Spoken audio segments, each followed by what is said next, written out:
When I first started using ChatGPT for my genealogy research, I made a lot of beginner mistakes.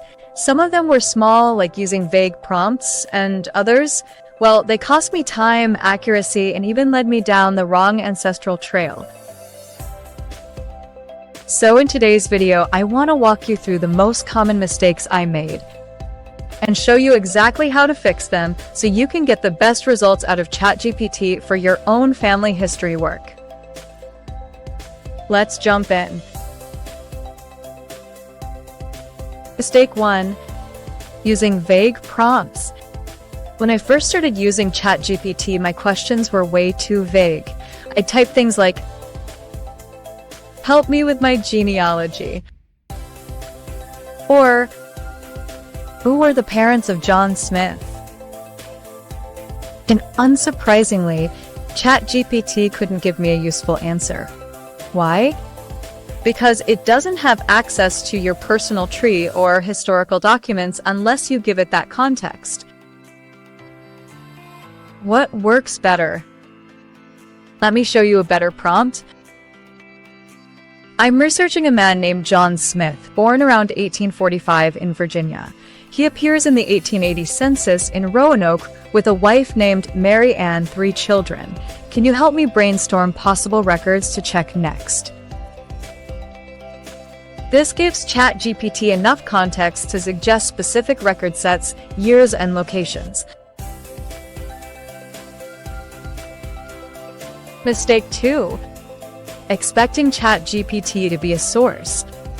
Here's a big one I had to learn the hard way.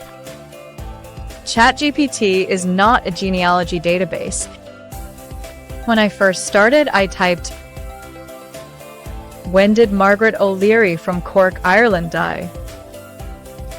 But ChatGPT doesn't have access to Ancestry, MyHeritage, or Family Search databases in real time.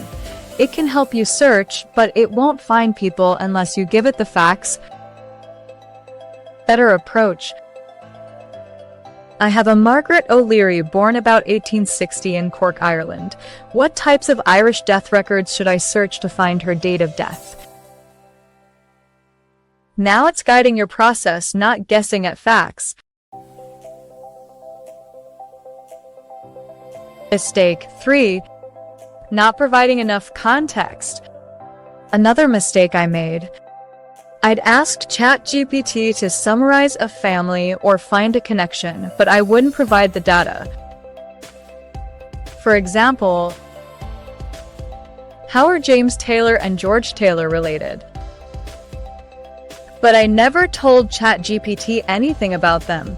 Instead, I should have provided a mini tree like this. Here's a short family summary. James Taylor, born in 1820.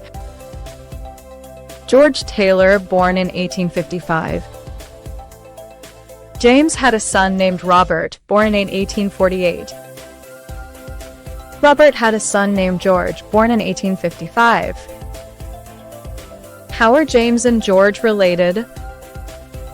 Now ChatGPT can map out the relationship like great-grandfather to great-grandson. Mistake 4. Skipping verification. Early on, I made the mistake of thinking if ChatGPT says it, it must be right. But no matter how confident it sounds, ChatGPT sometimes gets things wrong or oversimplified. Don't take answers at face value. Use ChatGPT too. Get research ideas. Summarize documents you paste in. Translate or interpret old handwriting. Learn history or terminology. Then go verify everything in original records or reliable sources. Mistake 5. Ignoring ChatGPT's strengths. I also didn't realize all the amazing ways ChatGPT could actually help me that go beyond finding names and dates. Let me show you just a few prompts I wish I'd used earlier. Summarize this obituary for me in a few sentences. Here's a will transcript. Can you explain what each section means?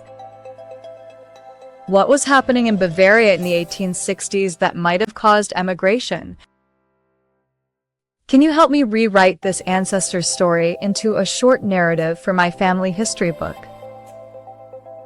You can even say, turn this family timeline into a short narrative story with emotion and historical context.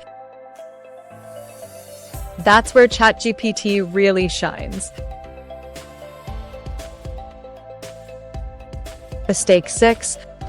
Not using follow-up questions. Another early mistake. I thought ChatGPT worked like Google. I'd ask one question, read the answer, and move on. But ChatGPT is a conversation tool. It's meant to go back and forth. Instead of just, what are Polish naming customs? Try a chain of questions. What are Polish naming customs in the 1800s? Would those customs apply to Jewish families in Galicia? How would that affect record keeping in Catholic versus civil registers? Now you're learning deeply and getting closer to your research goals. Mistake 7. Not giving it documents. Here's a cool trick I didn't know at first. You can actually paste in a transcription or even parts of a document and have ChatGPT help interpret it. Here's part of a German church record. What does this say and what does it mean in a genealogical context? This 1850 census record says idiotic in the column. What did that term mean at the time? You can even ask, summarize this land deed into plain English. That's a game changer. So those are the biggest mistakes I made when I first started using ChatGPT for genealogy. Just to recap, be specific and give context. Don't expect ChatGPT to pull up personal records. Always verify. Use ChatGPT's strengths, storytelling, summaries, explanations. Ask follow-ups. Paste in transcripts or facts to work with. And remember, it's your research, not the AI's. If you want me to make a video showing real-time examples using your own tricky research situations, leave a comment below. And don't forget to like, subscribe, and share this with your genealogy buddies. Thanks for watching and happy ancestor hunting.